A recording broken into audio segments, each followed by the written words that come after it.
দেওয়াই যেতে পারে, কারণ একটু টক মতো হবে খেতে, ভালোই লাগবে খেতে।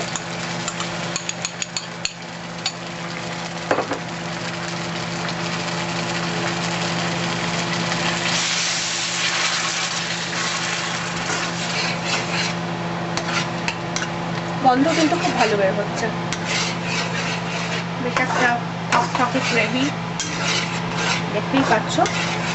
এবারে এর মধ্যে আমি নুন দেবো আন্দাজ মতো,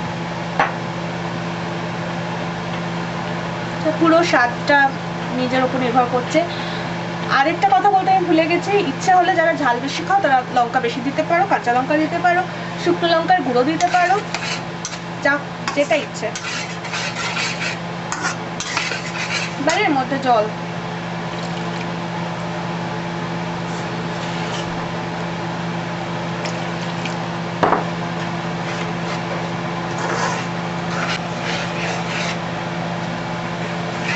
আমার গ্রেভি কিন্তু তৈরি। গ্রেভি ফুটে উঠলে মাছ যেমন হলে আমরা দিই সেরকম এখানেও দেবো। এটা ফোটা অবধি অপেক্ষা করতে হবে।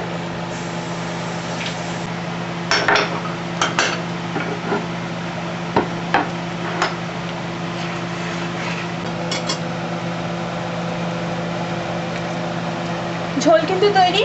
এবারে ফিনিশিং টাচ, সব থেকে ইম্পর্টেন্ট কাজ, মাছগুলোকে ঝোলে ছাড়া।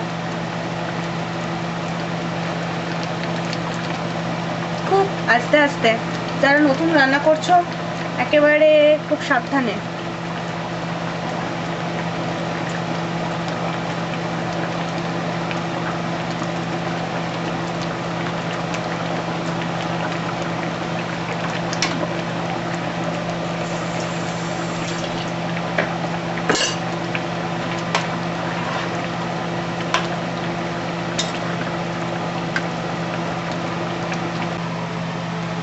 হয়ে গেছে দই মাছ।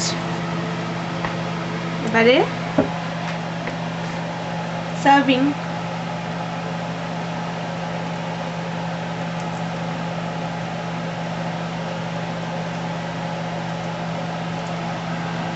খুব যত্ন করে তুললো যাতে ভেঙে না যায়। ইচ্ছে হলে ফোড়নগুলোকে সরিয়ে দেওয়া যায়, যেমন এই তেজপাতাটা দিলাম,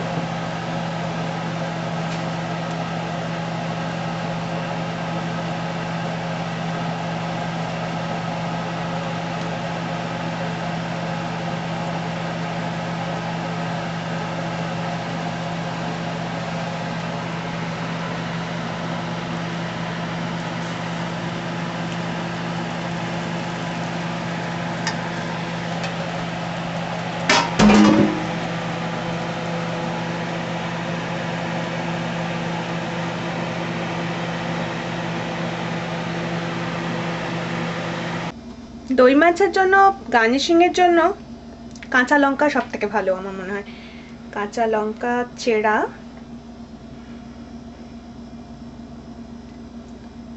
দিয়ে সাজিয়ে দাও।